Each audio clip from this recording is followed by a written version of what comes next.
Channel को subscribe करें और बेल आइकन दबाएं। हो, महाराष्ट्र हो, उत्तर प्रदेश हो, बिहार हो, उड़ीसा हो, झारखंड हो, महाराष्ट्र हो, इन तमाम राज्य जहां पर गोंडवाना आंदोलन चल रहा है उन्हें आगे गति प्रदान करने के लिए जितने जाबाज साथी हैं, मातृशक्ति है, पितृशक्ति है, युवा साथी है, हम सब लोग कंधे से कंधा मिला करके इस दादा के गोंडवाना आंदोलन को जब तक हम आगे तक मंजिल तक नहीं पहुंचाएंगे तब तक जो समस्याएं हैं वो समस्या विकराल रूप लेकर के हमारे सामने खड़ी है।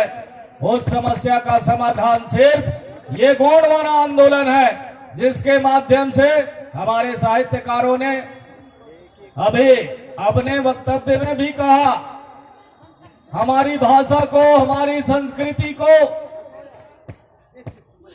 भारतीय संविधान में व्यवस्था नहीं दिया जा रहा है। तो उसका कारण है, जिसको हमारे पूर्ववक्ताओं ने भी कहा है कि जब तक आप गोंडवाना गणतंत्र पार्टी को सदन तक नहीं भेजेंगे तो सड़क की लड़ाई लड़ते लड़ते आज देश को आजाद हुए 75 वर्ष हो गया। देश में अमृत महोत्सव मनाया जा रहा है। दुनिया में आपके नाम पर ही राजनीति होता है।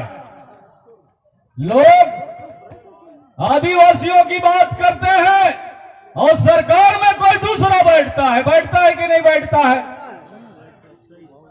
आपके नाम पर वोट मांगा जाता है, आपके विकास के नाम पर वोट मांगी जाती है, लेकिन सरकार में आपकी भागीदारी नहीं होती है साथियों।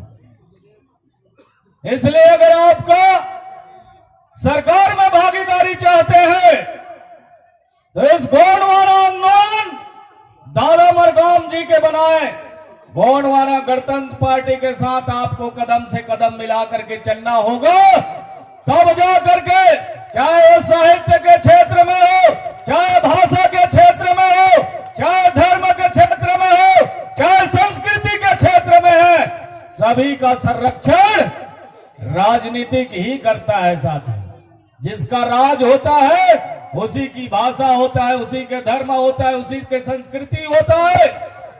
तो निश्चित तौर पर दादा के बताए मार्ग पर हम सब लोगों को कंधे से कंधा मिला करके चलना होगा और तब जा करके 2023 का आगाज हो गया है।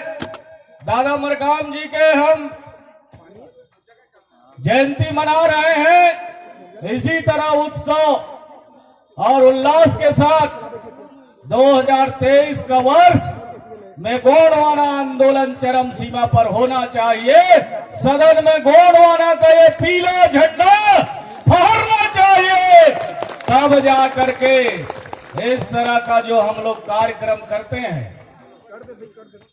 अभी दिसंबर में हम लोग महाराष्ट्र गए थे, लाखों की संख्या में थे, प्रदेश अध्यक्ष चले गए। हमारे नाम पर दूसरे लोग नौकरी कर रहे हैं। सुप्रीम कोर्ट ने भी कहा इनको निकाल दिया जाना चाहिए और जिसका हक और अधिकार है उनको उनका हक और अधिकार दे दिया जाना चाहिए, लेकिन सरकार ऐसा नहीं कर रही है साथी। अभी यहां पेशा कानून की भी बात हो रहा है मध्य प्रदेश में और बगल में छत्तीसगढ़ में, लेकिन उस पेशा कानून के माध्यम से जो भारतीय संविधान में जो व्यवस्था दी गई है उसका भी हक और अधिकार आपको नहीं मिलेगा जब तक आप सदन में नहीं जाएंगे, जब तक आपके लोग सदन में नहीं जाएंगे।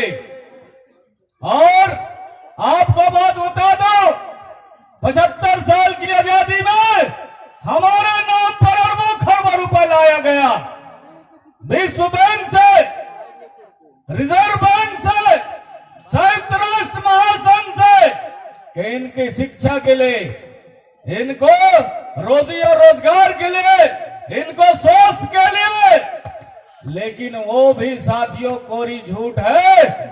तो अभी तक हमारे लिए आदिवासियों अनुसूचित जातियों के नाम पर जो पैसा आया वो पैसा कहां गया, इसका हिसाब चाहिए कि नहीं चाहिए?